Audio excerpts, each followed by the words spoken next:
5 முறை உள்ள இருந்திருக்கேன். 46 வருஷமா அந்த கட்சியில் இருக்கிறேன். ஐயாவும் சின்னையாவும் சந்திச்சு தனியா அவங்க 2 பேரும் மட்டும் பேசுங்க. உண்ணாவிரதம் வந்து தொடர்ந்து இருக்க போறீங்களா? எப்படி? சாகும் ஒரே உண்ணாவிரதம். தீர்வு ஒண்ணுதான், கோரிக்கை ஒண்ணுதான்.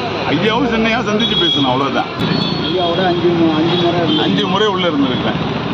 46 காலம், 46 வருஷமா அந்த கட்சியில் இருக்கிறேன். போன மாதம் ஐயா இங்கே வந்திருந்தாங்களே, அப்போ சந்திச்சிங்களா, பேசுனீங்களா, ஏதாவது மனு கொடுத்தீங்களா? நான் இல்லை ஊரில், நான் ஊரில் இல்லை. ஐயா வருவாருன்ற தகவல் ஏதாவது தெரியுமா? தெரியறதுக்கு முன்னாடி சொல்லலை யாரும். ஐயாவும் சின்னையாவும் இணையணும். அவங்களுக்குள்ள நடக்கிற அந்த 2 பேரும் பேசி தான் தீர்த்துக்கணும். ரைட். அவங்களுக்குள்ள நடக்கிற அந்த பிரச்சனை என்னன்றது உங்களுக்கு புரியுதா? அதில் உள்ள நான் போக விரும்பலை. ஐயாவும் சின்னையாவும் சந்திச்சு தனியாக அவங்க 2 பேரும் மட்டும் பேசுங்க. வேற யாரும் அவங்களோட இருக்கக்கூடாது. ஐயா சின்னையா 2 பேரும் சந்திச்சு பேசிக்க வேண்டும். இப்போ நீங்கள் கடைசியாக எப்போ சாப்பிட்டீங்க? என்னங்க? இப்போ உண்ணாவிரதம் போராட்டத்துக்கு முன்னாடி நீங்கள் எப்போ சாப்பிட்டீங்கன்னு கேட்கலாம். சாப்பிடல. இப்போ உண்ணாவிரதம் வந்து தொடர்ந்து இருக்க போறீங்களா? எப்படி? சாகும் ஒரே உண்ணாவிரதம்.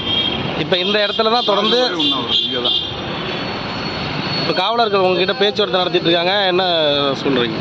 தீர்வு ஒண்ணுதான், கோரிக்கை ஒண்ணுதான். ஐயாவும் சின்னையா சந்திச்சு பேசணும், அவ்வளவுதான். கோரிக்கை ஒண்ணுதான். ஐயாவும் சின்னையாவும் சந்திச்சு பேசணும். இப்போ உங்க கூட வேற யாராவது இணையறதுக்கு வாய்ப்பு இருக்கா? வேற யாருக்கும் நான் சொல்லலை, தகவல் சொல்லலை. இது என்னுடைய சொந்த அபிப்பிராயத்தை விருப்பத்தின் பேரில் தான் நான் இங்கே வந்திருக்கேன்.